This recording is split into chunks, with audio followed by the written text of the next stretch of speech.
sommes dans le livre de Matthieu 24.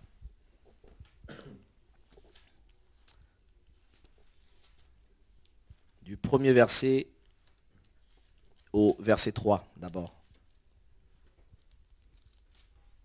Je vais lire. Comme Jésus s'en allait au sortir du temple, ses disciples s'approchèrent pour lui en faire remarquer les constructions. Mais il leur dit, voyez-vous, tout cela, je vous le dis en vérité, il ne restera pas ici pierre sur pierre qui ne soit renversée. Il s'assit sur la montagne des Oliviers et les disciples vinrent en particulier lui poser cette question. Dis-nous, quand cela arrivera-t-il et quel sera le signe de ton avènement et de la fin du monde? La Bible nous parle d'un fait ici. Les disciples du Seigneur vont entendre une prophétie que le Seigneur va libérer, notamment par rapport au temple de Jérusalem, qui était pour les Hébreux une grande fierté, une fierté nationale, un sujet d'orgueil, parce que ce temple était un très beau temple, un très grand temple. Et voilà, il y a encore les vestiges aujourd'hui. Il y a le mur de l'Ouest, ce qu'on appelle le mur de lamentation, qui est encore là, et voilà d'autres vestiges de ce temps ancien. Et ce temple, comme le Seigneur l'a prédit, va être détruit par Titus en l'an 70. Et le Seigneur les disciples vont être préoccupés par une question. Ils vont dire, dis-nous quel sera le signe de ton avènement. Quel sera le signal, en gros, si vous voulez, en fait. Qu'est-ce qui va nous montrer que tu reviens? Qu'est-ce qui nous montre qu'est-ce qui va sauter à nos yeux pour qu'on puisse se dire, Seigneur, tu es à la porte, tu es en train de revenir. Et outre la prophétie sur la destruction du temple de Jérusalem, le Seigneur va leur répondre sur le verset 4. Jésus leur répondit, prenez garde que personne ne vous séduise, car plusieurs viendront sous mon nom, disant, c'est moi qui suis le Christ, et ils séduiront beaucoup de gens. Vous entendrez parler de guerre et de bruit de guerre, gardez-vous d'être troublés, car il faut que ces choses arrivent. Mais ça ne sera pas encore la fin. Une nation s'élèvera contre une nation, un royaume contre un royaume, il y aura en divers lieux des famines et des tremblements de terre. Tout cela ne sera que le commencement des douleurs. Alors, on vous livrera au tourment, l'on vous fera mourir, et vous serez haïs de toutes les nations à cause de mon nom. Alors, aussi plusieurs succomberont, et ils se trahiront, se haïront les uns les autres. Plusieurs faux prophètes se leveront, et ils séduiront beaucoup de gens. Et parce que l'iniquité se serait accrue, l'amour du plus grand nombre se refroidira. Mais celui qui persévérera jusqu'à la fin sera sauvé. Cette bonne nouvelle du royaume sera prêchée dans le monde entier pour servir de témoignage à toutes les nations. Alors viendra la fin. Jésus va donner quelques éléments de son retour, les signes de son retour. Le signal qui annoncerait les signes avant-coureurs de son avènement en fait. Et le Seigneur va d'abord mettre garde. Il dit très bien, prenez garde que personne ne vous égare. Parce qu'ici le mot séduire, ici c'est le mot égarer. Emmener loin de la vérité. Sortir du but.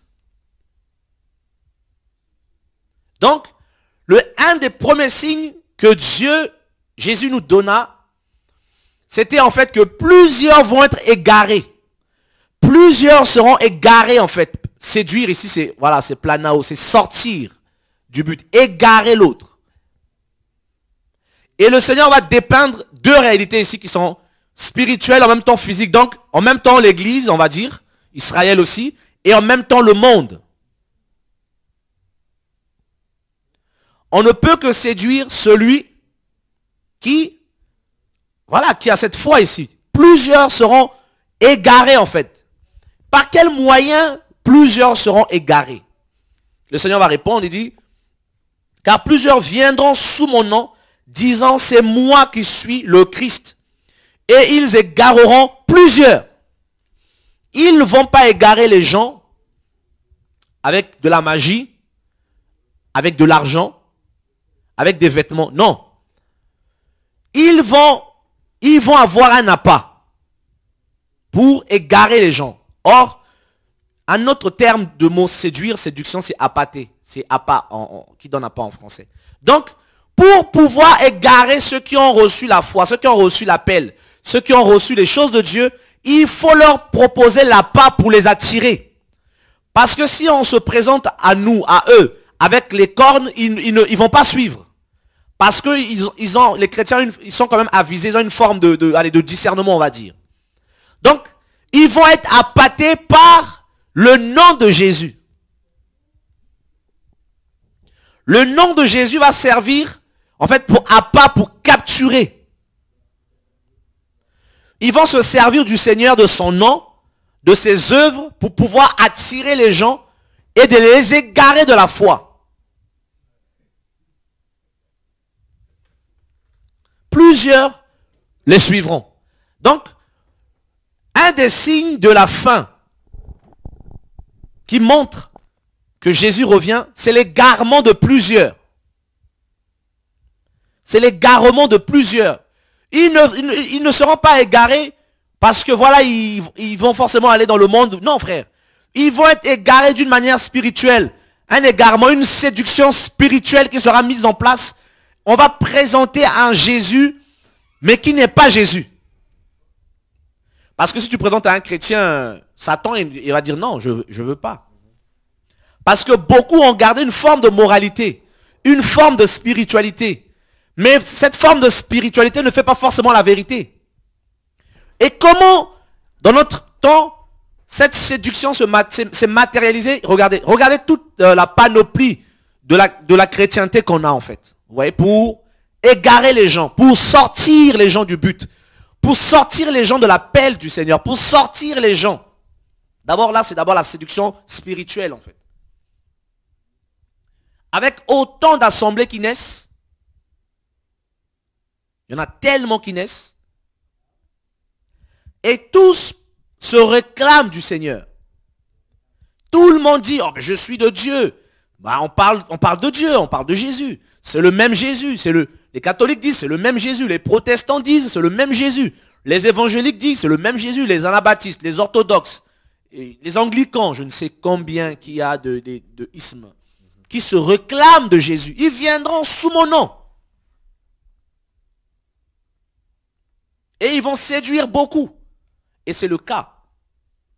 Donc, lorsqu'on regarde l'état de la chrétienté, pour ne même pas dire de nos églises, de la chrétienté, on se rend compte que Jésus est réellement à la porte parce que ce signe s'accomplit devant nos yeux. Mais vu que c'est de la séduction, hein, c'est comme on te voile. Parce que tu pries, tu crois en fait être dans la vérité, être en Christ, mais c'est un appât sur lequel tu as mordu. Et à la fin, le poisson se retrouve dans la marmite. Et là, c'est trop tard. Que dit Paul? Paul dit dans 1 Corinthiens, dans 1 Timothée,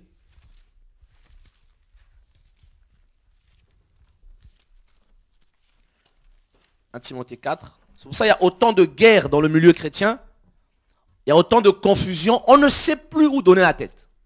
Chacun dit oui, Dieu avec moi. Non, c'est moi qui ai raison. Non, c'est Dieu, frère. On est comme à l'époque d'Élie. En fait, en gros, nous sommes à l'époque d'Élie. Nous sommes à une époque où Baal aussi se fait passer pour Dieu. Nous sommes à l'époque d'Exode 32. Où le peuple mangeait, buvait, chantait des cantiques pour le veau d'or, mais qu'ils avaient surnommé l'Éternel, Yahvé, le tétragramme. Beaucoup, certainement, j'ose le croire, dedans, croyaient que c'était vrai, parce qu'ils disent, Israël, voici ton Dieu qui t'a fait sortir du pays d'Égypte. Certains croyaient vraiment que c'était vrai. Ceux qui ont suivi Corée dans sa révolte croyaient que Corée avait peut-être raison, parce que Corée était levite.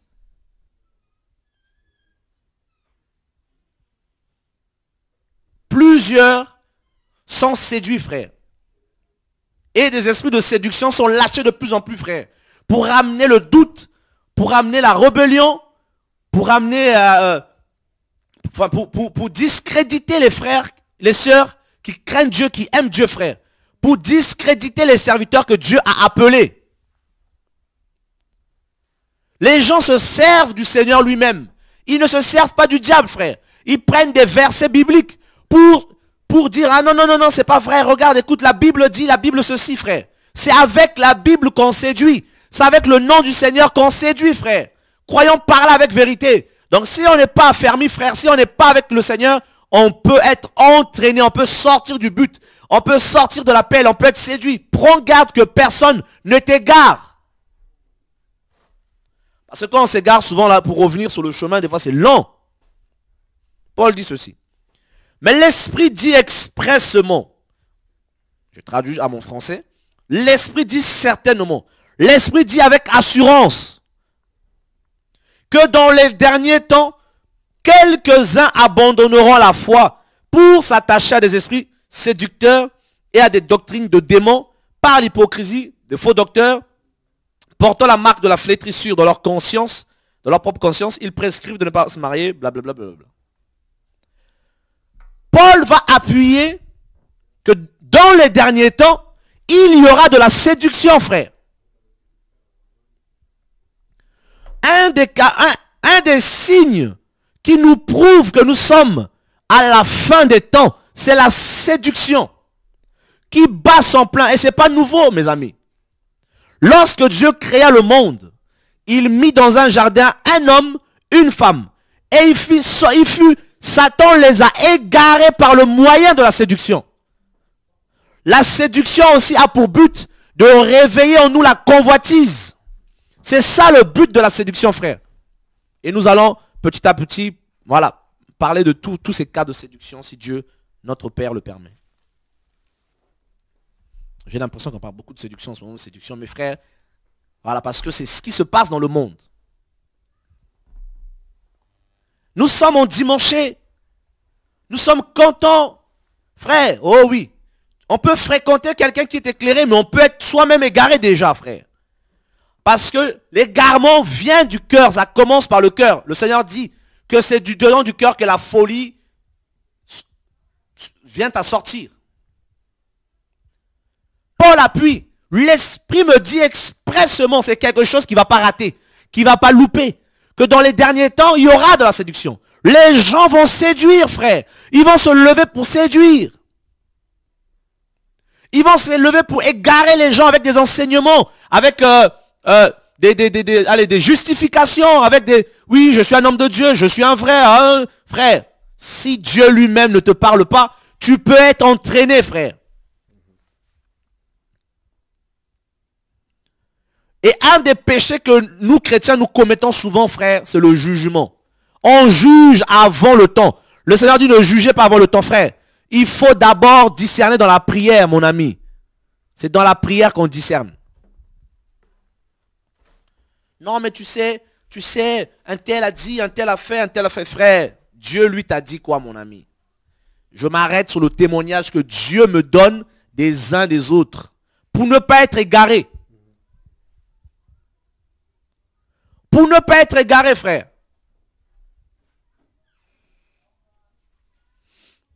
Oh Jésus, aide-nous. L'hypocrisie de faux docteurs. Et regardez. Pierre, dans 2 Pierre 2, je suis sûr que vous connaissez toutes ces choses, mais laissez-moi quand même partager encore sur ces choses aujourd'hui.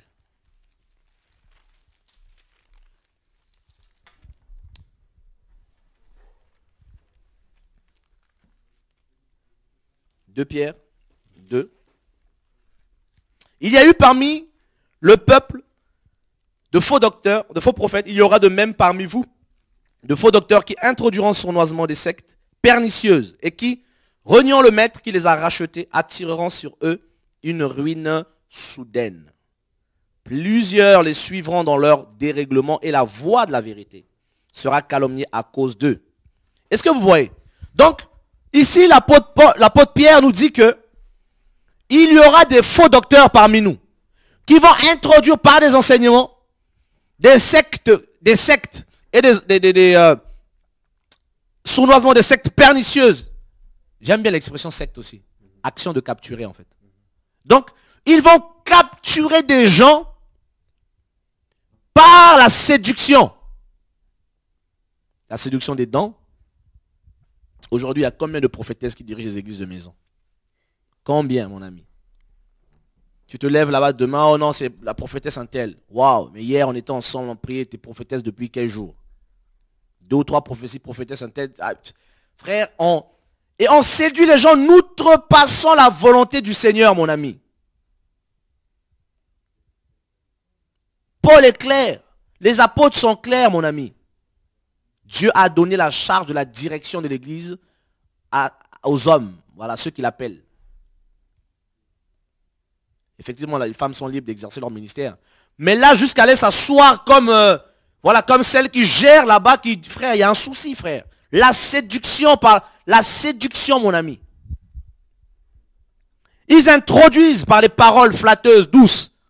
Ils amorcent, ils détruisent même, je veux dire, les âmes mal affermies. Par la parole, frère. Nous sommes dans ce temps-là.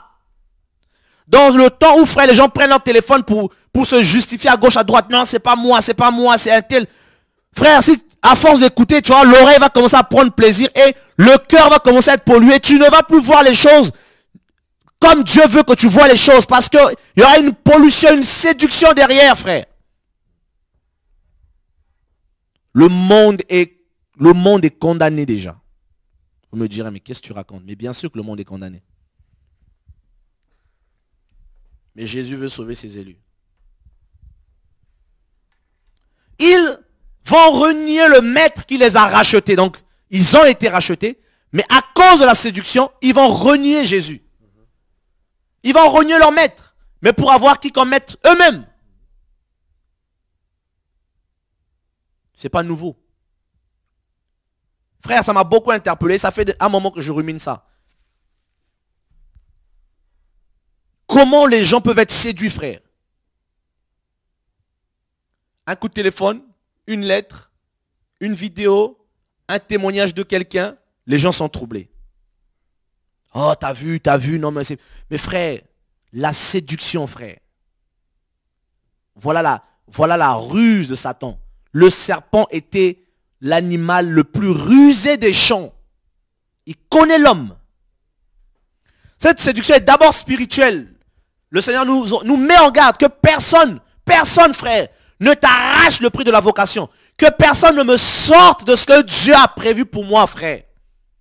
Et que personne ne te sorte de ce que Dieu a prévu pour toi. Par le moyen de la séduction, par les flatteries, par les belles paroles, par les justifications. Pardon, c'est pas moi. Pardon, regarde ceci, frère. Il faut que chacun commence à interroger Dieu de plus en plus. De plus en plus, frère. On doit interroger Dieu. Quand j'écoute les chrétiens, frère, il y en a qui se rendent même plus compte. La rancune est rentrée. La haine est rentrée. Frère, il y a des gens qui ont la haine. La suspicion est rentrée. Oh, c'est de moi qu'on parle. Oh, c'est de moi. Mais frère, qui t'a dit que c'est de toi qu'on parle? Les millions de chrétiens qu'il y a dans le monde, à qui Dieu veut parler, il y en a qui se sentent absolument visés.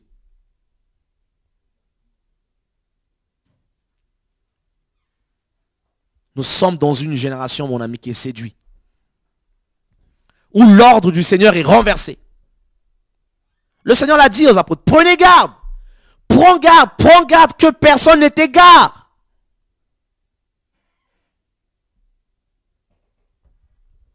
Oh Jésus. Et ceux qui sont séduits, comme l'a dit la parole, étant séduits et même séduisant plusieurs. Ils ont d'abord été séduits par Lucifer et ils séduisent les autres. Que le Saint-Esprit nous garde de toutes ces choses. Mes amis, et beaucoup sont, voilà, ils sont dedans en fait. Non, mais j'ai plus trop la paix, je ne comprends pas, je vais me retirer, je vais chercher la face de Dieu. Oh mon ami, parce que la séduction est en train de faire ravage, est en train de entrer. Une autre phase de séduction, frère, c'est les songes et les visions. Les gens ont des songes et des visions. Non, j'ai eu un songe sur toi, j'ai vu que tu... Et voilà, demain c'est la crise, tu commences à faire dépression sur dépression. Oh non, Dieu, mais une parole de connaissance, frère. Une parole de connaissance, c'est bien, frère. Mais qu'est-ce que Dieu t'a dit, toi? Personnellement, qu'est-ce que Dieu t'a dit? Moi aujourd'hui je fais attention. Oh non, Dieu m'a montré que frère, c'est bien, gloire à Dieu. On ne méprise pas les prophéties, on bénit Dieu, on note. Mais frère, je m'arrête à ce que Dieu dit maintenant. J'ai dit, Seigneur, s'il te plaît, de grâce, tellement tu m'aimes, parle-moi clairement. Pour que je sois sauvé, pas les énigmes, s'il te plaît. Oh non, j'ai vu que, oh non, il y avait un truc blanc sur tes yeux, il y avait la poussière, frère. Mais qu'est-ce que ça veut dire? On ne sait pas. Mais c'est quoi la poussière? Oh, je ne sais pas. Oh, frère, non, mon ami, Dieu parle clair. Dieu donne une vision, il t'explique, va et dis. Oh non, j'ai vu que frère, on a trop vu aussi. Et les gens sont impressionnés, frère, on a peur. On est séduit. Et on ne s'approche plus de Dieu dans la paix, dans la joie de l'esprit. On s'approche avec la peur, la crainte. On a maintenant peur. Oh Seigneur, oh Seigneur. Frère, tu emmènes devant le trône du Seigneur un feu étranger. Ce que Dieu ne t'avait pas commandé, Dieu ne t'avait pas dit, frère. Je ne dis pas qu'il faut tout rejeter, non, frère, mais il faut être sage pour ne pas être séduit. On écoute, on discerne, on prie. Seigneur, je suis ton fils, je suis ta fille. Qu'est-ce que tu veux me dire? Si Dieu te met la paix, vis ta vie comme si de rien n'était, en attendant le retour de ton Seigneur, en te sanctifiant, en adorant. Normalement, frère. Et entre nous, c'est Dieu qui nous sauvera, mes amis. C'est Dieu qui nous sanctifie. Personne ne se sanctifie par sa propre force. Personne ne prie par sa propre force. Personne n'adore Dieu par sa propre force, frère. Nous sommes le résultat de la croix. Nous sommes la conséquence de l'amour de Dieu. La manière dont nous pouvons prier, faire les choses pour Dieu, c'est ce que Dieu lui-même a mis en nous. C'est tout.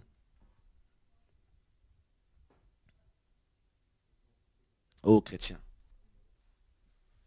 La séduction. On va dire, par le moyen, ils vont se servir de Jésus. Viens avec moi. On commence par, je me rappelle une fois, j'étais sur, je chatte avec quelqu'un, dès qu'il a su que j'étais chrétien, il a commencé à me raconter des paroles de connaissance. Je vois que, j'ai dit frère, tout ce que tu dis, c'est même pas vrai. Une autre dame, j'avais un sac de sport, oh, tu joues au foot, tu as des problèmes de genoux. J'ai dit, je joue pas au foot. Il y a autre chose dedans là. Frère, la séduction, frère, par les dons de l'esprit, les dons spirituels. Par le charisme, tout ça, on veut sortir les gens, on veut égarer les gens, frère. Ils viendront sous mon nom, sous couverture de Jésus.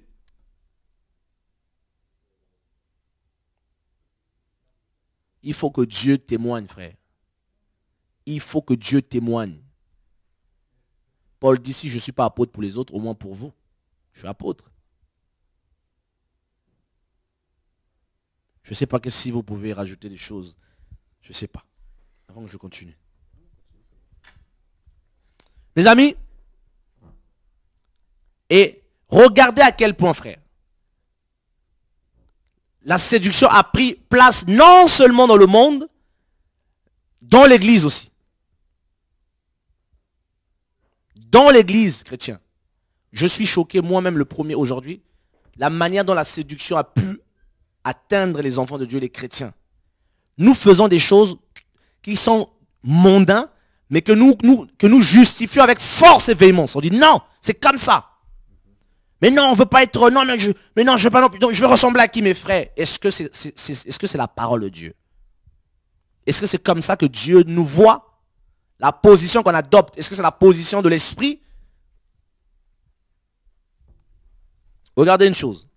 Nous sommes dans le livre de Luc, le chapitre 8.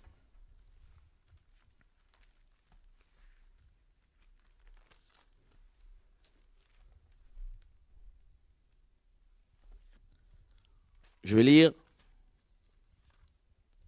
à partir du verset 4. Une grande foule s'étant assemblée et des gens étant venus de diverses villes auprès de lui, il dit, cette parabole, un semeur sortit pour semer sa semence. Comme il semait, une partie de la semence tomba le long du chemin. Elle fut foulée aux pieds et les oiseaux du ciel la mangèrent. Une autre tomba sur le roc. Quand elle fut levée, elle sécha parce qu'elle n'avait point d'humilité. Une autre partie tomba au milieu des épines. Les épines crurent avec elle et l'étouffèrent. Une autre partie tomba dans la bonne terre. Et on va lire la signification du Seigneur. Du verset 12. Ceux qui sont le long du chemin, ce sont ceux qui entendent la parole.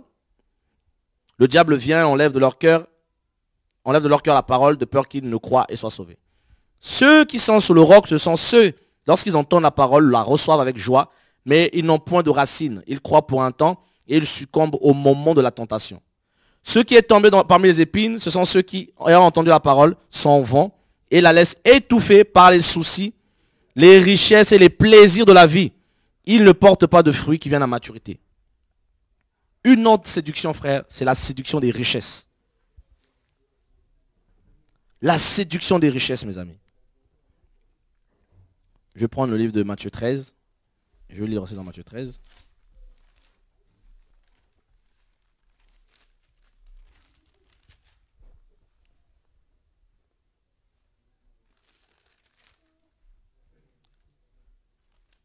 Donc on va directement prendre le partir du verset 13. De Matthieu 13. C'est pourquoi je leur parle en parabole. Parce que, voyant, ils ne voient point, et qu'en entendant, ils n'entendent ni ne comprennent. Et pour eux, s'accomplit cette prophétie d'Ésaïe. Vous entendrez de vos oreilles, et vous ne comprenez point. Vous regarderez de vos yeux, et vous ne verrez point. Car le cœur de ce peuple est devenu insensible, ils ont endurci leurs oreilles. Ils ont endurci leurs oreilles, et ils ont fermé leurs yeux, de peur qu'ils ne voient de leurs yeux, et qu'ils n'entendent de leurs oreilles, qu'ils ne comprennent de leur cœur, et qu'ils ne se convertissent, et que je ne les guérisse. Verset 19. Lorsqu'un homme écoute la parole du Seigneur, et ne la comprend pas, le malin vient, enlève ce qui a été semé dans son cœur. Cet homme est celui qui a reçu la semence le long du chemin. Celui qui a reçu la semence dans les endroits pierreux, c'est celui qui entend la parole et la reçoit aussitôt avec joie. Mais il n'a pas de racine en lui-même. Il croit pour un temps, et dès que survient une tribulation ou une persécution à cause de la parole, il y trouve une occasion de chute. Celui qui a reçu la semence parmi les épines, c'est celui qui entend la parole, mais en qui les soucis du siècle et la séduction des richesses étouffent cette parole et la rendent infructueuse. Donc, la séduction a pour but aussi d'étouffer la parole du Seigneur. La séduction des richesses. Vous voyez, avoir. Regardez comment la séduction des richesses est entrée en fait pour séduire, pour nous égarer. Que personne ne te séduise, ne t'égare, ne t'éloigne de la pensée du Seigneur, de la pensée divine. Or, nous sommes beaucoup, faut entendre les chrétiens. Vous savez, derrière, le but, c'est d'avoir de l'argent, en fait. Avoir de richesse. Pourquoi tu vas à l'école? Je vais bien gagner ma vie. Derrière, il veut te dire, je veux avoir beaucoup d'argent.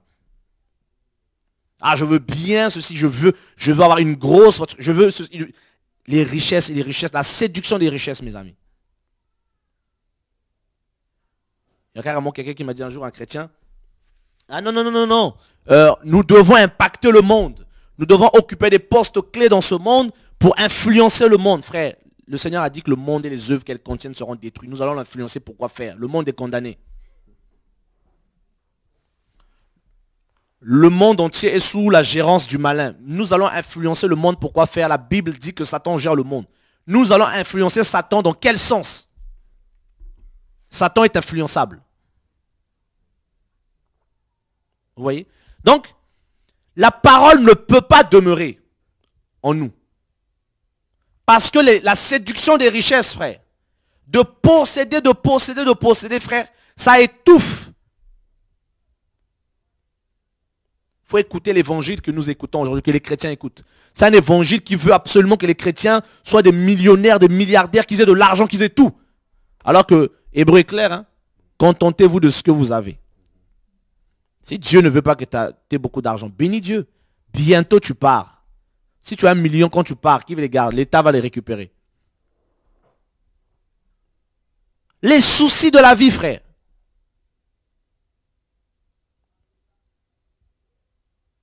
Les gens sont séduits.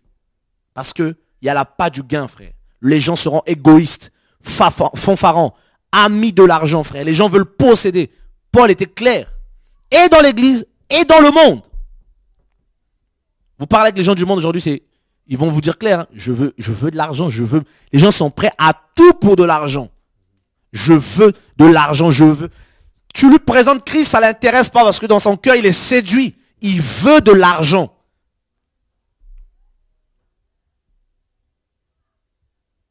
La séduction, frère. Et tout ça badigeonné de Jésus. Venez à Jésus. Tout ça, Dieu, vous aurez la prospérité financière, frère. Vous serez bénis. Depuis quand la bénédiction concerne l'argent, on ne sait pas.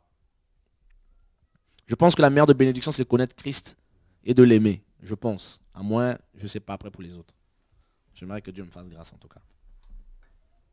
La séduction, frère, par le moyen de Jésus. Comme Aaron était séduit par le peuple, et il a séduit encore le peuple lui-même. En prenant tout cet argent, l'or qu'il y avait là, il a fait le même faux et tout le monde était dans ses buvets, manger, se divertissait, frère. Et l'évangile ne pénètre plus. L'évangile pur, l'évangile qui blesse, qui arrache le monde, qui détruit le monde. L'évangile qui tue l'homme, qui tue la chair, ça ne rentre pas. Parce que le cœur est aveuglé par les soucis, les richesses de ce monde, la séduction des richesses. Paul nous parle des esprits séducteurs, mes amis, qui sont entrés dans l'église. Le monde n'en parlant même pas, frère. Le monde aujourd'hui, c'est pénible de marcher dans le monde aujourd'hui. C'est pénible. Je vous dis, les gens sont devenus fous. On a l'impression que, on dit, mais non, il y a 10 ans, c'était pas comme ça. Mais qu'est-ce qui se passe? On dirait plus les années vont crescendo, les gens deviennent malades. Les gens n'ont plus de moralité, frère. C'est les ténèbres, c'est Genèse 1, le verset 2. C'est les ténèbres qui règnent, l'absence de moralité. Les gens sont malades. Les gens, je suis dépassé. Dépassé de ce que les mœurs sont complètement corrompues aujourd'hui. Les gens sont corrompus. Et je me rends compte, frère, la Bible dit vrai. Les gens ont la marque de la bête. Ils ont la marque de la flétrissure dans leur conscience. Leur esprit est souillé. Leurs actes et leurs pensées ne se dirigent que vers le mal. Regardez, un des péchés dans le monde, c'est la séduction. Comment les gens s'habillent, comment les gens paraissent, comment les hommes et les femmes paraissent pour séduire. Jésus a dit, l'iniquité, ça serait accrue. L'amour d'un plus grand nombre se refroidira, frère. La séduction a pour but de te faire et d'enlever dans ton cœur l'amour de Dieu et d'arracher la foi. Christ dit, quand le Fils de l'homme viendra, trouvera-t-il de la foi? Et la Bible met tellement l'accent sur la séduction au temps de la fin, frère, que nous ne prenons pas forcément garde. Nous reviendrons sur les esprits de la séduction. Et je vais juste lire un verset. Merci Seigneur pour ta grâce. Dans le livre de, je crois que c'est 2 Thessaloniciens 2.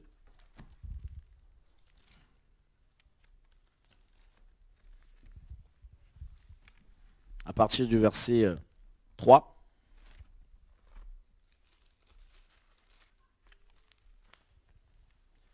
Que personne ne vous séduise d'aucune manière. Donc personne ne doit te séduire, qu'il monte, qu'il descende, qu'il te dit tout, qu'il t'envoie des vidéos, des CD, des lettres, des copies, des mails, tout ça. Que personne ne te séduise. Qui t'appelle au téléphone, tout ça.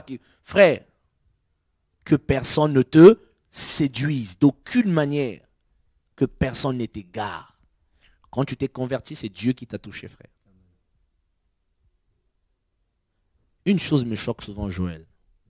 Aujourd'hui, on est bien, on mange, tu dis que non, mais tu es vraiment un bon frère, mais vraiment, demain, je suis plus un bon frère. Demain, mais c'est vraiment un malade, il n'est pas bien, c'est pas Dieu, tout ça. Mais hier, c'était comment? J'étais pas, hier, il n'y avait pas Dieu? On sait plus, les gens sont séduits. Moïse arrive avec les tables de la loi. Il dit, à moi ceux qui sont pour l'éternel. Frère, vous savez combien de personnes étaient avec lui? Les Lévites. Sur les 12 tribus. Quelques personnes. Poignées. À moi ceux qui sont avec Dieu. Frère, mais et les autres, pourquoi ils ne sont pas venus? Confusion. Séduits. Parce qu'avec le veau, c'était bien. Avec le veau, il y avait les femmes, il y avait la musique, il y avait les danses, il y avait l'or, il y avait l'argent, frère. Les gens ont fait leur choix. Même s'ils fréquentent les assemblées, ils ont fait leur choix dans le cœur. Ils ont fait le choix de ne pas suivre Dieu, frère. Ça veut dire quoi? Lorsqu'une petite tentation arrive, ils chutent dedans. Lorsqu'il y a des chrétiens aussi qui aiment les news, ouais, pour cracher leur venin. Qu'est-ce qui te passe? Oh là là, ça, sur les murs, tout ça, vu qu'aujourd'hui, on a des réseaux sociaux, c'est devenu le village. Je pense que ça a dépassé TF1, Le Monde, Figaro, tout ça. Aujourd'hui, si tu veux connaître les infos, branche-toi sur Facebook, tu as tout dedans. Tu vois tout et tu attrapes tout le monde. Les gens sont séduits, frère. Dis la vérité aujourd'hui à un chrétien. Tu vas voir ce qu'on va te dire. Mais tu te prends pour qui? Tu penses que tu es mieux que moi, frère. Mais des fois, on oublie que Dieu parle aussi par les hommes. Nous sommes tellement séduits que lorsque les hommes parlent, on voit d'abord l'homme, mais des fois on oublie, mais Dieu parle à travers les hommes.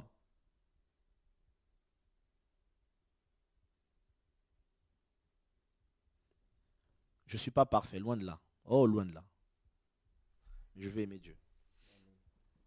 Que personne ne vous séduise d'aucune manière, car il faut que l'apostasie soit arrivée auparavant. Des fois, les chrétiens oublient que l'apostasie concerne les chrétiens. Ça nous concerne, nous autres, l'apostasie, frère. Ça veut dire que l'apostasie ne concerne pas les musulmans ou les païens. Non, ça ne leur concerne pas. Ils sont déjà vaincus. L'apostasie, c'est l'abandon de la foi. Il y a un autre mot de l'apostasie qui me choque. C'est aussi le mot la défection, enfin, le caca. Une foi apostasie, en fait. Une foi qui est semblable à de la matière fécale. Et un autre mot encore, frère, de l'apostasie qui est traduit, je crois, dans la version Martin, c'est la révolte. Il faut que la révolte arrive. Les chrétiens sont révoltés, frère.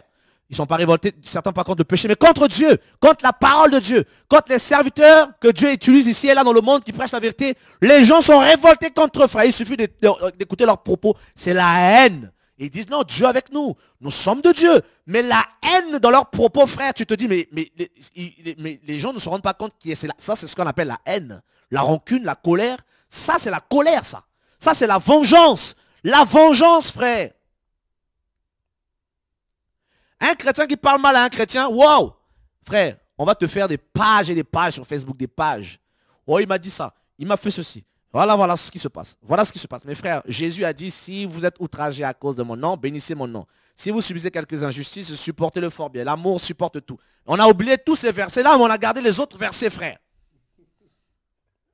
Voilà comment on veut nous séduire, frère. Mais nous voulons rester bibliques pour discerner lorsque, frère, on parle par l'esprit ou lorsqu'on parle par la chair. Discerner lorsque, frère, déjà premièrement, on ne se justifie pas par l'esprit, c'est impossible. Si quelqu'un dit non, je me justifie par l'esprit, non, frère, c'est Dieu qui justifie. Mais on peut apporter des éclairages, effectivement.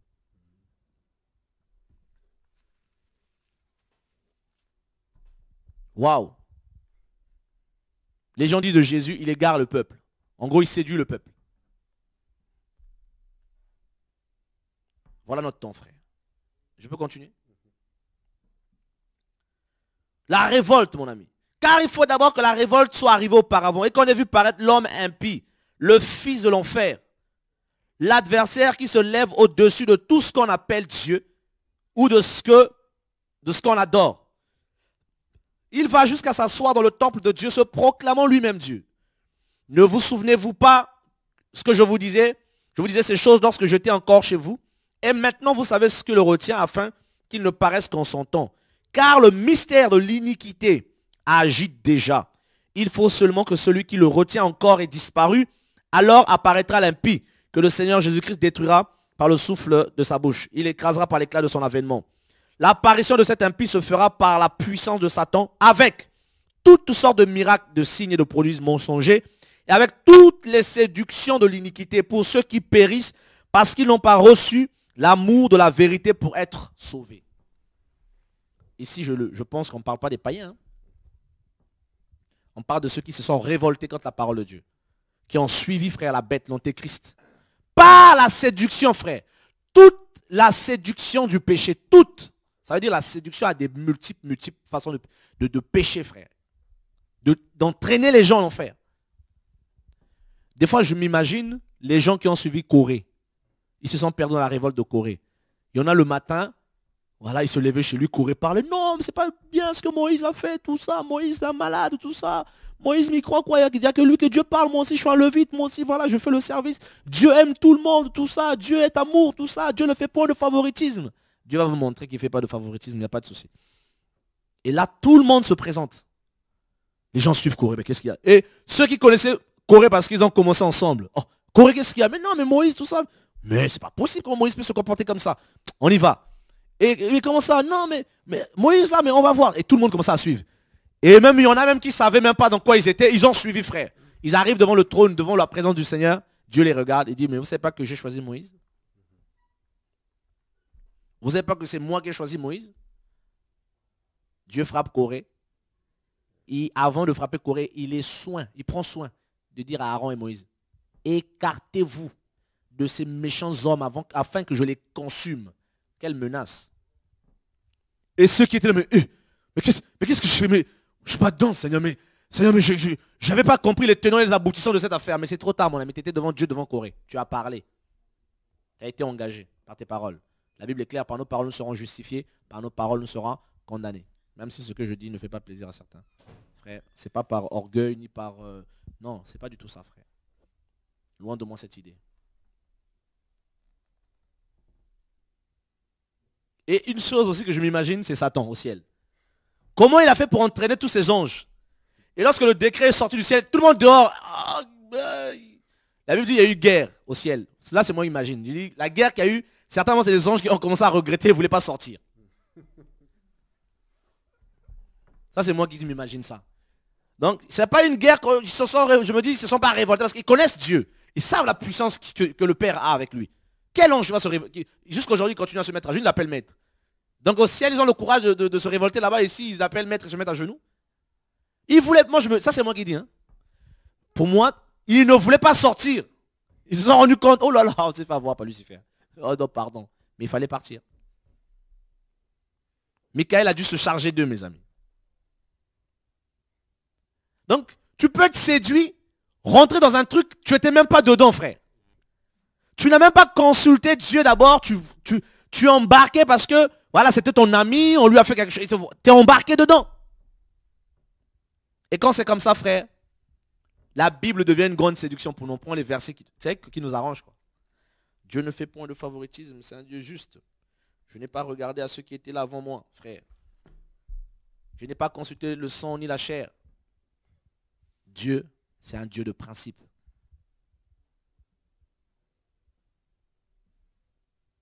Nous sommes séduits, frère, par les hommes, séduits par Lucifer, séduits par nous-mêmes. Paul dit si quelqu'un s'abuse lui-même, en gros, si quelqu'un se séduit, en croyant être quelqu'un, il s'abuse, il se séduit. Nous avons la capacité de nous séduire nous-mêmes. Tu sais, tu vas tellement avoir une pensée dans ta tête, tu vas te faire croire à toi-même qu'elle vient de Dieu et que cette pensée est légitime. Alors que le Seigneur n'a rien à voir avec cette pensée. Nous avons, frère, abandonné de consulter Dieu. Israël, avant d'aller en guerre, frère, quand il y avait un problème, il consultait, frère. Je crois que c'est l'Urim et le Tumim. Il disait non, nous allons consulter l'Éternel. Frère, chaque problème, monterons-nous, je gagnerai ou pas? Consultons l'Éternel. Frère, on rassemblait les prophètes, on cherchait la volonté de Dieu. Aujourd'hui, frère, plus personne ne fait ça. On ne cherche plus de Dieu. Quand on a un problème, ça chauffe, on balance tout, frère. Et lorsqu'on est, Dieu se retire de nous, trop tard. Et Dieu dit enfant rebelle. Le mystère de l'iniquité agit déjà, frère, par la séduction. Mon ami, la séduction, frère, la séduction dans nos églises, surtout par la séduction due aux vêtements, frère, le monde est tellement entré, frère. Nous nous sommes tellement conformés au siècle présent, mais tellement bien. Quand des fois Dieu peut t'ouvrir les yeux, te faire voir, frère, ce qu'on appelle la sainteté de Dieu. L'immensité de sa sainteté, tu te rends compte à quel point tu es sale, que tu dis, mais j'ai vraiment, Seigneur, mais j'ai vraiment besoin que tu jettes une goutte sur mon cœur pour que tu me sanctifies. Il y a trop le monde, frère. Caractère du monde, habillement du monde, cheveux du monde, faux ongles du monde, frère. Tout ça, c'est rentré bien comme il faut. On est devenus des hybrides. L'image de Dieu en nous, Satan aussi veut imposer aussi son image, frère. Et nous sommes fiers de nous présenter avec cette image, justifiant cela, disant, mais est-ce que c'est un péché? Est-ce que c'est un péché? Est-ce que c'est un péché?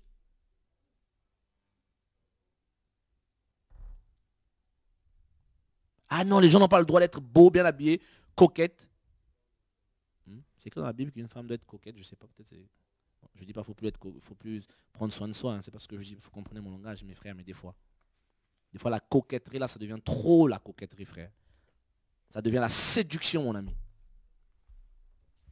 N'oublions pas que la séduction a pour but de révéler la convoitise. Toi qui priais, qui craignais Dieu, tu cherches le mariage, à un moment, tu commences à en faire trop. Et tu commences à susciter dans les cœurs des autres un désir impur. Et quand on te dit une fois, est-ce que c'est un péché? Est-ce que c'est un péché? Waouh! Si vous voulez intervenir, je ne sais pas. Allez-y, allez-y. J'aime beaucoup le passage que tu as pris là dans 2 Thessaloniciens 3, là, que personne ne vous séduise d'aucune manière, car il faut que l'apostasie soit arrivée auparavant. Et tu as donné plusieurs définitions de l'apostasie, mais il y en a une en particulier qui m'intéresse énormément, c'est la racine en fait du mot apostasie. Et la racine en fait c'est apostasion, qui vient du mot en fait divorcer. Et on sait que Satan singe Dieu. Et notamment le but de Satan, c'est que de séparer l'épouse, c'est-à-dire l'épouse étant l'église de Dieu, c'est séparer l'épouse, n'est-ce pas, et la ramener vers lui, tout simplement. En gros, la prendre comme fiancée. Et il fait exactement ce que Dieu veut faire. Jésus est venu et pour ramener l'église à lui, notamment nous-mêmes, tels que nous sommes là. Et Satan veut ramener le divorce avec l'église. Que l'église divorce avec Dieu pour se marier avec lui et aller tout droit en enfer. Et c'est exactement ce qui se passe. On voit la séduction qui règne à une dimension, ça devient en fait insoutenable. Et le monde, la Bible dit dans 1 Jean 2, voilà, 1 Jean 2, le verset 17. Et voilà. Et voilà, même à partir du verset 16. 1 Jean 2, chapitre, voilà, verset 16. 1 Jean, chapitre 2, verset 16. Car tout ce qui est dans le monde, la convoitise de la chair, la convoitise des yeux et l'orgueil de la vie ne vient point du Père, mais vient du monde. Et le monde passe, et sa convoitise aussi, mais celui qui fait la volonté de Dieu demeure éternellement. Non, on voit que dans le monde, c'est la séduction qui règne. Et la séduction vient de Satan, parce que c'est Satan qui a séduit Ève. C'est à partir de Satan qu'on a commencé, enfin à partir du serpent plutôt, dans Genèse 3, qu'on a commencé à parler en fait de la séduction. Non, on se rend compte que la racine de la séduction vient de Satan.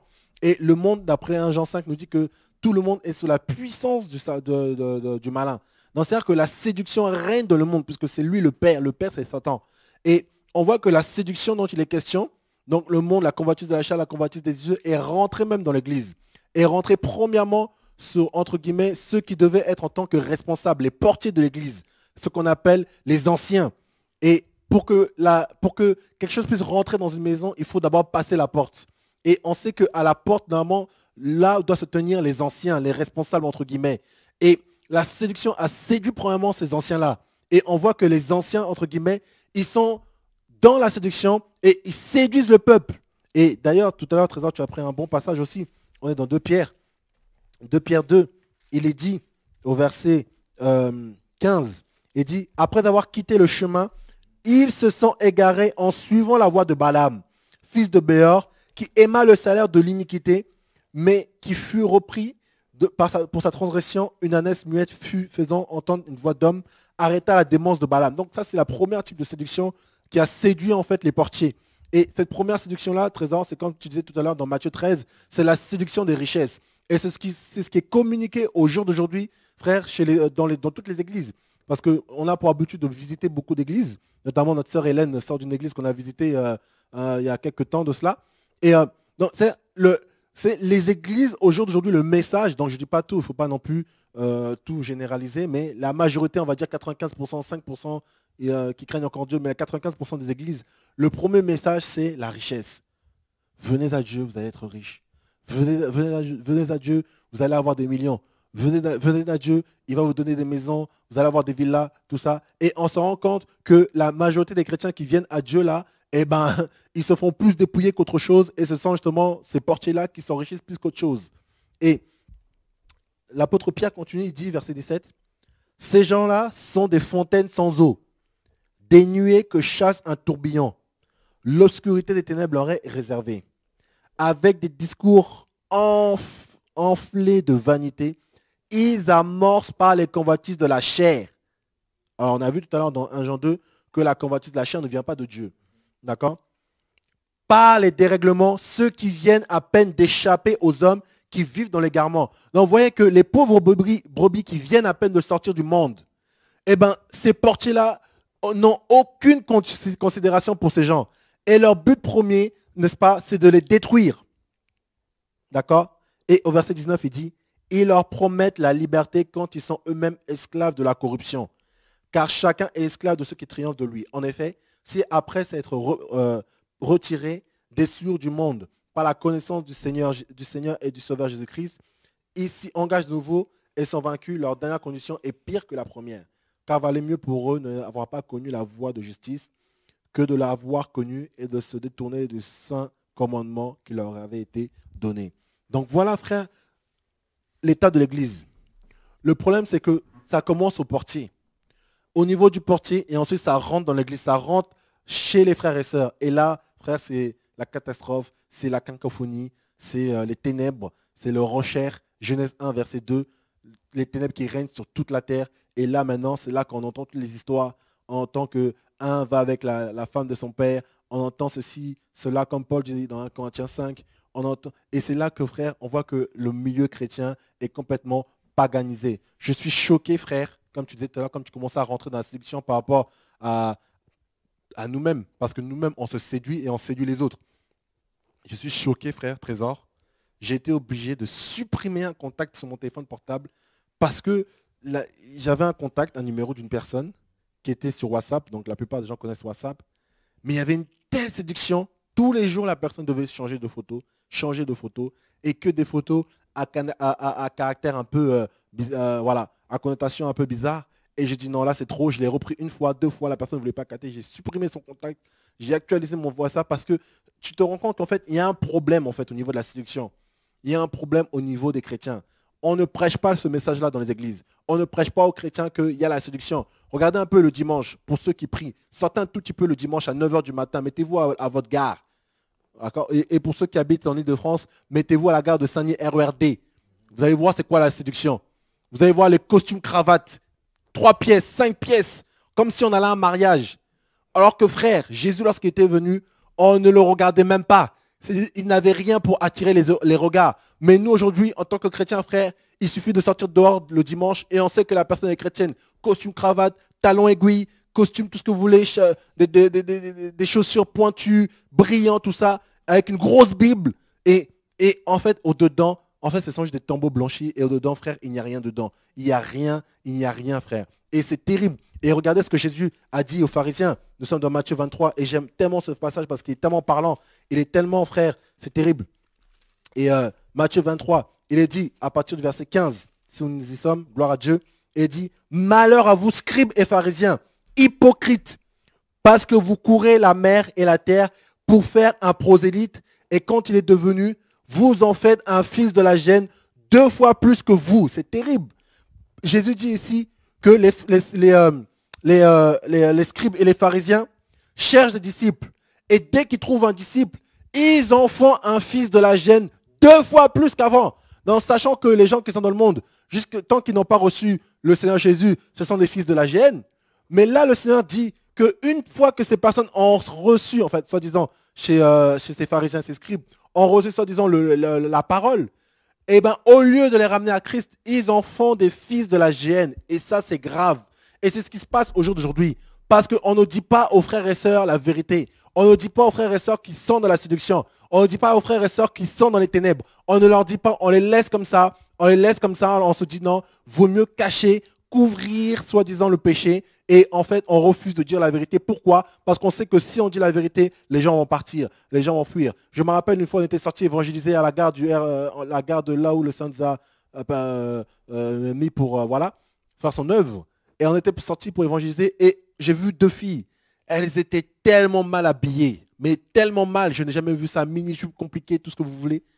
Et tellement mal habillées, elles étaient saucissonnées, maquillées à outrance, tout ça, mais c'était des païennes. Et j'ai dit à une sœur, s'il te plaît, je ressens l'amour de Dieu pour elle, va leur parler, s'il te plaît. Elle est partie leur parler. Et vous savez ce que ces 2 jeunes filles nous ont dit? Elles nous ont dit qu'elles allaient à une veillée de prière. Mes frères, comment prier dans de telles conditions? Ce n'est pas possible. Pourquoi? Eh bien parce que beaucoup, en fait, ont abandonné la charge que le Seigneur leur a donnée. Le Seigneur dit dans Matthieu 24, au verset 46-45, il dit, quel est donc ce serviteur fidèle et juste à qui le maître de la maison a établi sur ses gens et qui donnera la nourriture au temps convenable. Elle loue cette nourriture, frère, qui doit être donnée au temps convenable. La nourriture qui doit ramener les gens à la repentance. La nourriture qui doit ramener les frères et sœurs au salut. La nourriture qui doit ramener les frères et sœurs à la sanctification, à la recherche du Seigneur Jésus, à la recherche de la paix, à la recherche notamment de la vérité. Elle n'y est plus. C'est l'évangile de la séduction. C'est l'évangile de venir à Jésus et vous aurez tout ce que vous voulez. Voilà.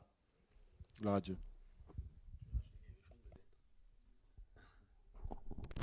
Amen. Simplement que c'est vrai qu'on nous a présenté un faux Jésus, un faux évangile, et que effectivement ce sont les signes qui marquent les temps de la fin, et que nous devions tous être vigilants là où nous sommes dans nos assemblées, parce qu'on n'est pas à l'abri de se faire séduire, et on n'est pas à l'abri d'être dirigé par des leaders, des dirigeants d'église qui seront eux-mêmes séduits. Donc, Amen.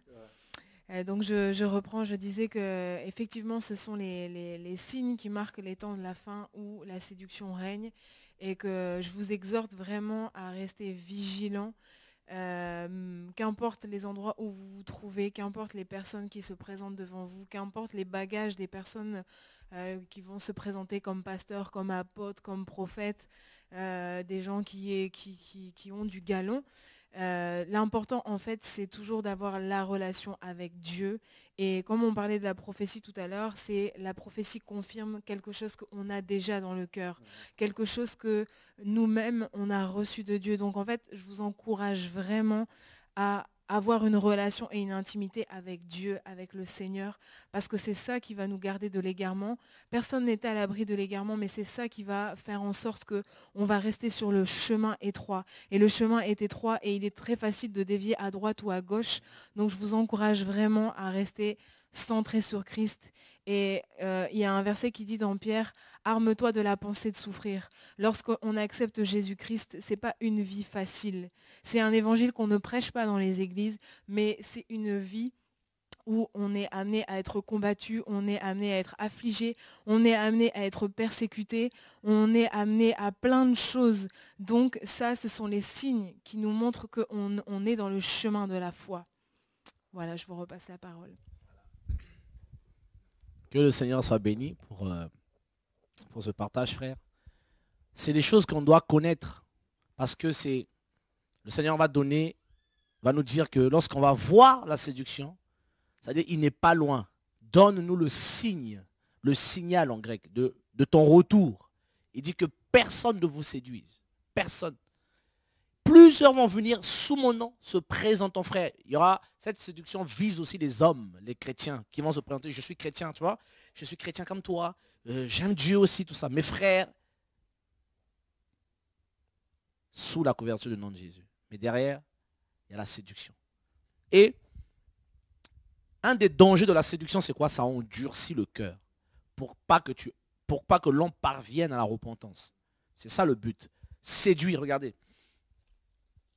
Il y a un verset dans le livre de Hébreux 3. Hébreux 3, le verset 13.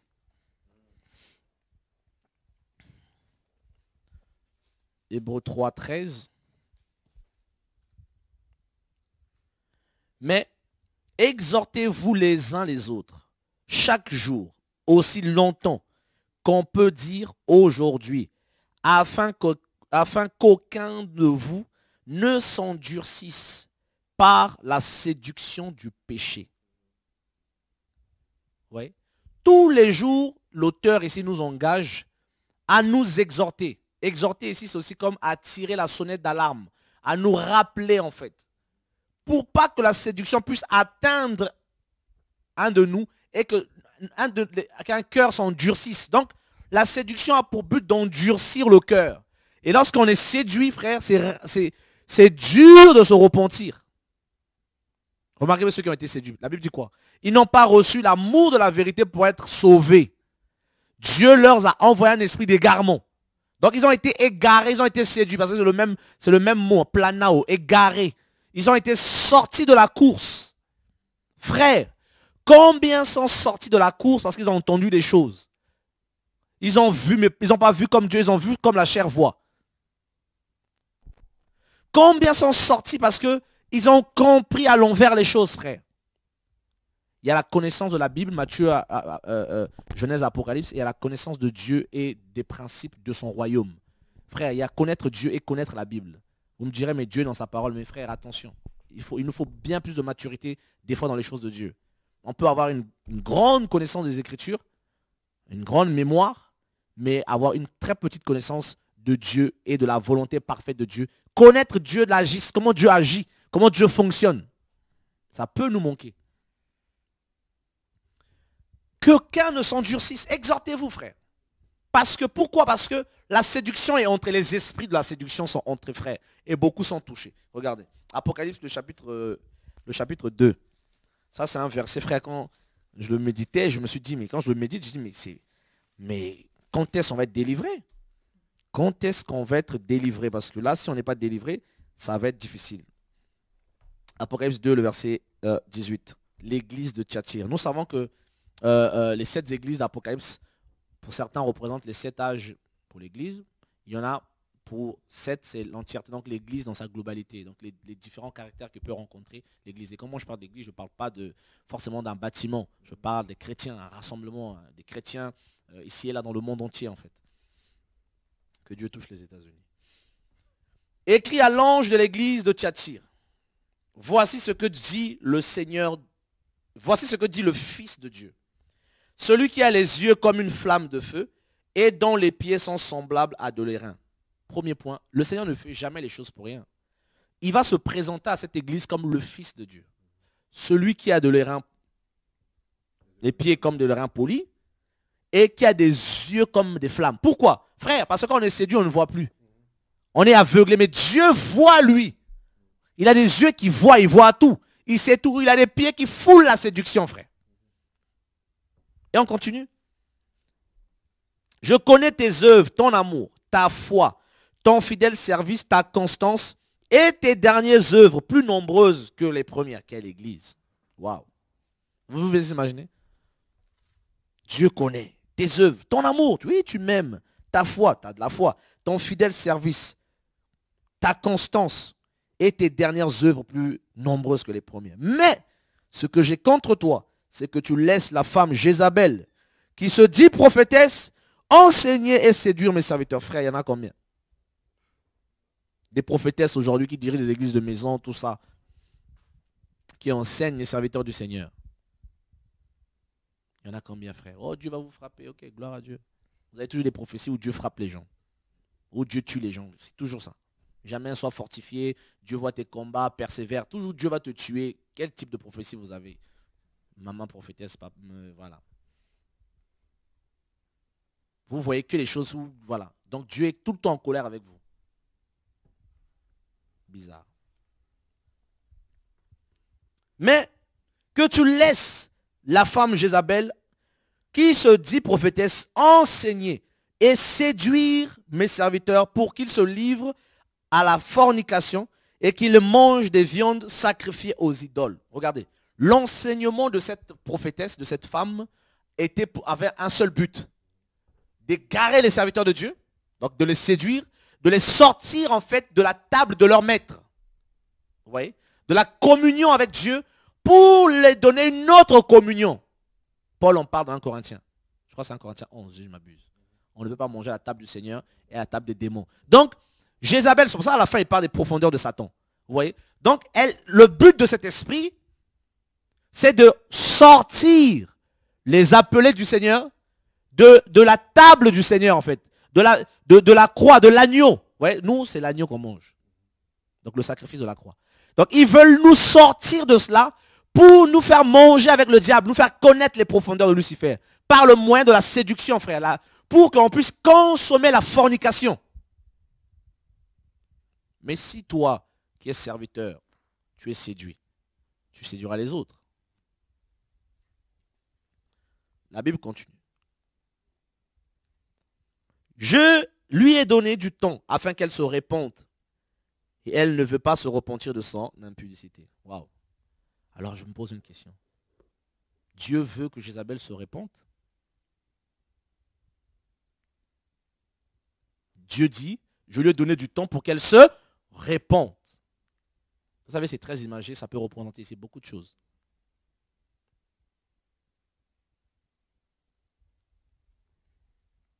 On continue. Je peux continuer? Elle ne veut pas se repentir de son fornication. Voici, je vais la jeter sur un lit et envoyer une grande tribulation à ceux qui commettent adultère avec elle, à moins qu'ils ne se répandent de leurs œuvres. Je frapperai de mort ses enfants, et toutes les églises connaîtront que je suis celui qui sonde les reins et les cœurs. Et je rendrai à chacun selon ses œuvres. Dieu dit qu'il y a des gens qui commettent avec cette femme adultère. Pourquoi adultère? Parce qu'ils étaient avec Dieu, ils sont de Dieu. Mais ils vont se retrouver en communion avec Jézabel, mon ami. Commettant ainsi l'adultère. Et la Bible dit qu'ils vont avoir des enfants. Waouh, je n'aimerais pas être un enfant de Jézabel en tout cas. Frère, c'est aussi l'image de tous ces chrétiens paganisés, mes amis, qui naissent de ces unions, frère, qui naissent de ces déviances, qui naissent, frère, qui ont été séduits, qui séduisent. Regardez, frère, comment les frères, il faut voir dans nos assemblées les enfants de Jézabel, comment ils sont pleins. Des filles de Jézabel, voilà, les enfants de Jézabel.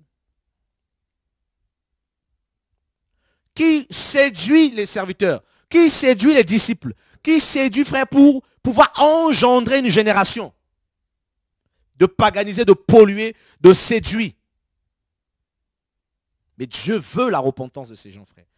La séduction était tellement entrée dans l'église de Thyatire. Mes frères, les gens pouvaient être aveuglés à cause des œuvres qu'on voyait ta foi, ton amour, frère. C'est comme on le voit aujourd'hui, frère. Les gens tombent sous l'onction. Les gens, frère, prophétisent. Frère, il y a le feu, oui, ça évangélise, frère. Mais on ne veut pas abandonner les faux ongles qui viennent du monde, les faux cheveux qui viennent du monde. On ne veut pas, frère. C'est pas moi qui le dis, c'est la parole. Dieu dit, je connais tes œuvres. Oui, tu pries, mais c'est bien. Oui, tu pries ta foi, les œuvres. Oui, mais tu laisses la femme Jézabel, frère. En gros, nous acceptons, frère, que les choses du monde soient en nous. Nous acceptons, frère, de faire certaines choses qui ne sont pas la parole de Dieu. Mais, frère, mais dis ça aux gens, mais les gens t'agressent. Mais comment ça se fait que tu veux qu'on reçoive à des grands-mères? Il y a carrément une sœur à qui j'ai dit ça. Apparemment, j'ai appris qu'elle ne vient plus parce que je lui ai dit, mais ma sœur, mais tu peux être simple. Dieu t'a créé comment? Paul est clair. Pierre est clair dans la parole par rapport aux femmes. Je ne dis pas vous devez vous négliger. Comprenez mon langage, c'est pas ce que je dis. Mais attention, on peut être soft, frère, ma soeur. On peut être soft. On n'est pas obligé d'abuser. La séduction de Jézabel est tellement entrée. Parce que pour beaucoup d'entre nous, on s'arrête aux premières œuvres que Dieu a citées. Je connais tes œuvres, ton amour, oui. Ta foi, ton fidèle service, ta constance. Tes dernières œuvres plus nombreuses que les premières, oui, mais Jézabel enseigne. Afin que, à travers, frère, regarde, tous ces enfants qui naissent de ces unions, frère, comment ça, par la séduction, par l'habillement, frère, les habillements, comment ça ramène, frère, la séduction, la convoitise, frère. Des fois, tu souffres, dis, mais Seigneur, dans le monde, je comprends, dans les rues, je comprends, dans les gares, je comprends, mais Seigneur, là où les chrétiens se rassemblent, Seigneur, je ne comprends pas. Les œuvres sont là, oui, j'aime Dieu, oui, mais c'est comment la vie? La vie, on mesure un enfant de Dieu par sa vie, par le témoignage, pas parce que tu manifestes d'extérieur, mais par la profondeur de la vie avec Christ.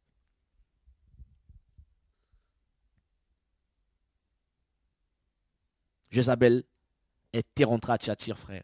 Elle est rentrée aujourd'hui dans nos milieux. Elle est rentrée, frère. Elle a eu rapport avec beaucoup. Elle a fait manger des viandes sacrifiées aux idoles.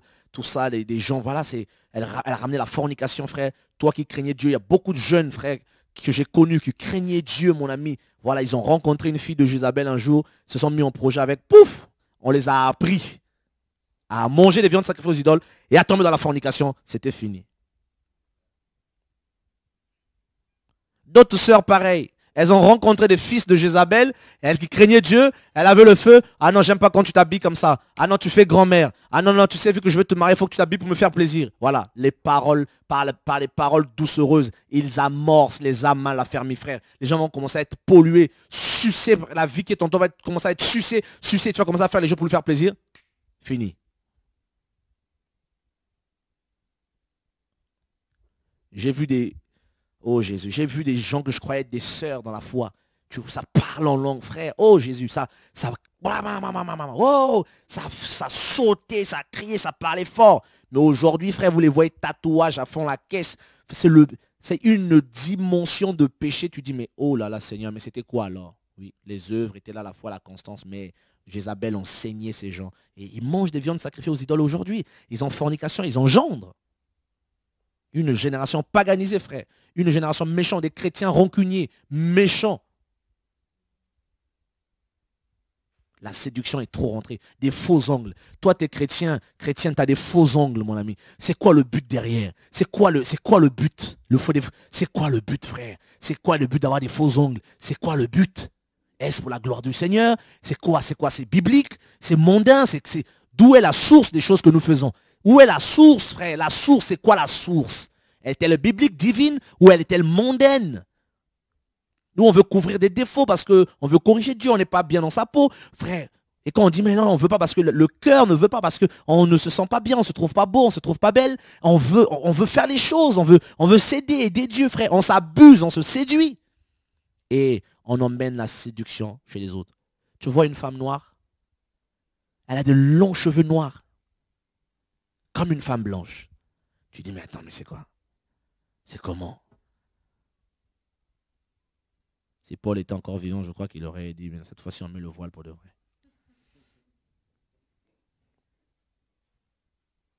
Je ne comprends plus, frère. La séduction est tellement entrée, nos cœurs se sont endurcis. C'est-à-dire qu'on accepte plus facilement la vérité. Ça passe pas. Parce que ça ne va pas dans mon sens. Avec ses cheveux, je me sens belle. Je me sens bien. Avec ses faux ongles, je me sens belle. Je me sens beau. Je me sens bien. Vous voyez? L'intérêt n'est pas le Seigneur. L'intérêt, c'est la chair. L'intérêt, elle est personnelle. Elle n'est pas pour la gloire de Dieu. Elle est personnelle, frère. Alors que la Bible nous sommes le temple du Saint-Esprit. Nos vies, nos cœurs, nos corps sont consacrés à Yeshua. Il y avait Dieu. Mais non, à moitié, frère.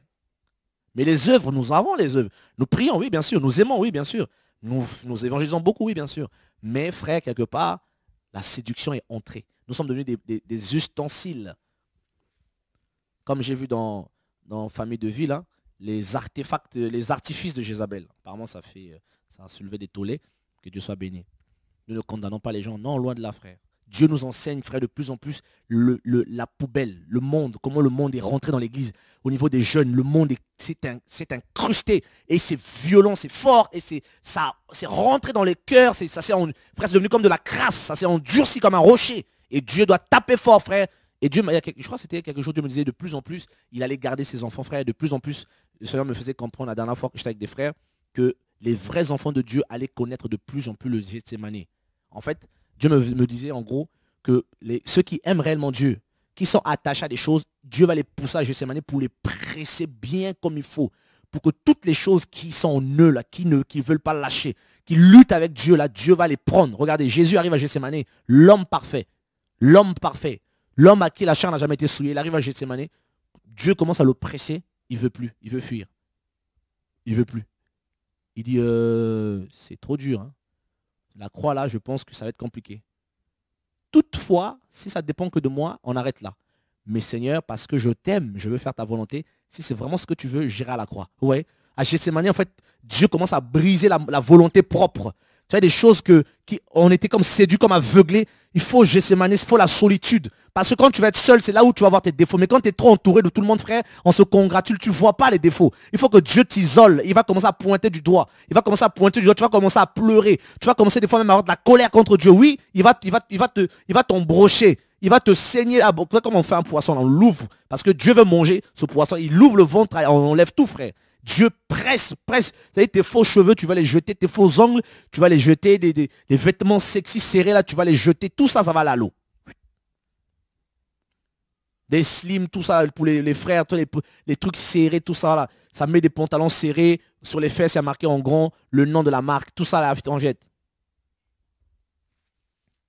On met des t-shirts, tout ça. Il y a marqué en grand la marque. Tout le monde doit voir tout ça. Allez. Il faut que tout le monde sache que ce que tu as mis s'appelle ça. Ça, c'est la séduction, mon ami. Pourquoi tu ne peux pas mettre ça et cacher, être normal? Les gens ne sont pas obligés de savoir que ce que tu as mis, c'est du Gucci. de Dolce Gabbana. Frère, vous savez, notre génération, c'est une génération de séduits. C'est une génération, je ne sais pas si séductive, je ne sais pas comment on va dire ça. Nous aimons, nous sommes accoutumés à séduire les autres. Je me rappelle, il y a quelques temps en arrière, il y a des années, j'étais un chrétien bancal. Et j'étais en prière, mais Seigneur, je veux changer, Seigneur. Oh, Dieu me dit, mais tu veux changer, mais regarde-toi. Regarde comment tu t'habilles. Tout le temps, il faut que tu sois bien propre, clair. Tout le temps, tout est réglé chez toi, les couleurs doivent... Mais il dit, mais tu ne vois pas que quand tu t'habilles comme ça, tu attises la séduction des autres. Tu séduis les autres. Par ton accoutrement, ta manière de t'habiller, toutes tes manies. Et vu que tu séduis les autres, mais tu suscites la convoitise, mais un péché ne vient pas seul. Ça va vu que tu séduis, mais l'impudicité viendra avec toi, frère. Les démons sont derrière, ils vont venir. Même si ce que je dis, bon, peut-être beaucoup vont le rejeter, gloire à Dieu. Mais si vous ne croyez pas, frère, posons-nous toujours la question. Ce que je fais, ce que je mets, pour qui je le fais, est-ce pour la gloire de Dieu? Est-ce que ça arrange Dieu? Est-ce que vraiment, si je mets ça ou je ne mets pas ça, est-ce que ça change quelque chose avec Christ en moi, avec ma relation avec Dieu? Non. Souvent, c'est pour la chair, notre intérêt, pour être bien vu. Jézabel, regardez. J'aurais fini. C'est le livre de, je crois que c'est 2 Rois. Ouais, regardez ce que Jézabel va faire. 2 Rois, 2 Rois 30. À partir de verset 30 du moins. Et vous verrez pourquoi le Seigneur... La Bible dit que quand Jézabel a été tuée, elle a été foulée aux pieds. C'est pour ça que vous regardez la révélation du Seigneur, il va se révéler à l'église de Thyatire comme celui qui a les pieds des reins polis, ardents, le feu, frère. C'est comme ça qu'on foule la séduction, parce que c'est... Frère, il y a tellement la séduction dans le monde, frère. La convoitise des yeux, tout ça, c'est la séduction. Tu es mal à l'aise à côté des gens. Voilà, avec certains frères, tu es mal à l'aise. Les sœurs sont mal à l'aise. Parce que voilà, c'est la séduction, frère, mal à l'aise. Tout est correctement arrangé, frère. Quand tu es à côté de certaines sœurs, tu es mal à l'aise. Parce que voilà, c'est plus naturel, c'est surnaturel. Tu es mal à l'aise. Tu es mal à l'aise. Tu dis, mais qu'est-ce qui se passe? Les habillements, les manières, les coupes de cheveux. C'est le trop, frère, c'est trop. C'est le monde, c'est la séduction, frère, le signal. C'est la révolte. L'apostasie, la grande révolte qui sera caractérisée par la séduction, frère. L'iniquité, la femme qui va ramener le péché. La Jézabel qui va ramener le péché, la séduction. Pour que les chrétiens puissent consommer la fornication. Vous avez vu les dégâts, vous avez vu le sexe dans le milieu, surtout parmi les jeunes dans les églises, le milieu chrétien. Mais c'est ahurissant. Le péché sexuel, c'est ahurissant, c'est incroyable. C'est plus que même la cupidité, si je m'abuse. C'est ahurissant, frère. Et ce démon fait des dégâts. Et ce n'est pas forcément aussi un dégât, c'est aussi des femmes, des gens, frère. C'est terrible. J'ai connu une dame, à l'époque, elle dirigeait aussi une église, elle prêchait un jour, et les gens tombaient par terre. Et un jour, elle est venue à la confesser, elle a dit, ouais, j'ai détruit ma vie avec Dieu, parce que je suis allé avec 3 hommes mariés. Parce qu'elle a pris un peu de pouvoir, elle est devenue maman prophétesse, commence à prendre les maris des autres. La séduction, frère, par le ministère, par la position que Dieu nous donne, par sa propre beauté, la séduction par le monde. Il y a tellement de choses. Et de verset 30, de Rois 9, Jéhu entra dans Jezréel. Jézabel l'ayant appris, mit du fard à ses yeux, se para la tête et regarda par la fenêtre. Comme Jéhu franchissait la porte, elle dit, est-ce la paix? Nouveau Zimri, assassin de son maître. Il leva le visage vers la fenêtre et dit, qui est pour moi? Qui? Et 2 ou 3 eunuques le regardèrent en s'approchant de la fenêtre. Il dit, jetez-la en bas. Ils la jetèrent et du sang jaillit. Frère, donc pour pouvoir ne pas être séduit par Jézabel, il faut être eunuque. Si tu n'es pas eunuque, tu ne vas pas tenir. Vous savez, un eunuque, il était castré. Il était consacré au roi. Donc, un eunuque, c'est l'image d'un chrétien consacré qui est castré par rapport au monde. Il y a une circoncision du cœur. Donc Jézabel, dans sa beauté, Jéhu arrive, il tremble un peu. Ouh là là là là, parce que Jézabel était redoutable. Elle se fare les yeux, mon ami. Vous voyez les trucs là qui montent comme ça. Pourtant, elle avait ses cils normaux, hein, mais elle a commencé à ajouter des cils qui vont en haut comme ça. Là. Elle s'est fardé les yeux bien comme il faut. Elle s'est parée la tête. Je ne sais pas qu'est-ce qu'elle avait mis, si c'était des naturels ou des brésiliennes ou des indiennes ou des péruviennes. Ou je ne sais pas qu'est-ce qu'elle avait mis. Ou des synthétiques, je ne sais pas. Ou elle avait mis un tissage. Ou tu vois, les égyptiennes aussi, elles étaient fortes en tissage. Ou elle avait mis des tissages égyptiens, je ne sais pas. Elle a dit, Jéhu, Dieu lui a donné un mandat de me juger, mais il va voir Jéhu. Je vais coucher avec. Vous voyez? Le but de Jézabel, elle couchait seulement. Son but, c'est de ramener la fornication. C'est ça son ministère. Séduire. Jéhu arrive, tout de suite, elle se prépare déjà. Elle dit, dès que Jéhu arrive, je le séduis, il monte dans mon lit, c'est fini pour lui.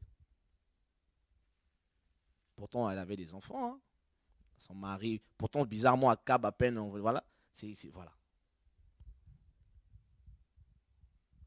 Elle était déjà prête à faire tout et n'importe quoi pour séduire Jéhu. Pour régner avec Jéhu. Peut-être elle a dit, bon, vu que sois roi, moi je vais être ta femme maintenant. C'est ça notre génération d'aujourd'hui, frère. La séduction a pris place. Dans le monde, dans le milieu chrétien, la révolte. Les choses du monde sont entrées. Les musiques du monde sont entrées. L'habillement du monde est entré. Waouh. Les photos des chrétiens, il faut voir, tu vas fuir. Des postures incroyables. Le monde est tellement entré. Et voilà. Chaque programme, maintenant, il faut chasser la sirène des eaux. Il faut chasser, mais elle ne part jamais. Et voilà. Elle est toujours là, mais c'est quand même bizarre. Elle ne part jamais. Parce que voilà, ces esprits de séduction sont là. Nous leur donnons place. Et elle se fard les yeux, frère. Prépare ses cheveux. Pour pouvoir séduire. Je ne dis plus qu'il faut plus s'occuper de ses yeux, mais des fois, frère, il y a des choses qui sont, mes sœurs, sont inutiles. Il y a des choses qui sont inutiles. Sont inutiles. Voilà.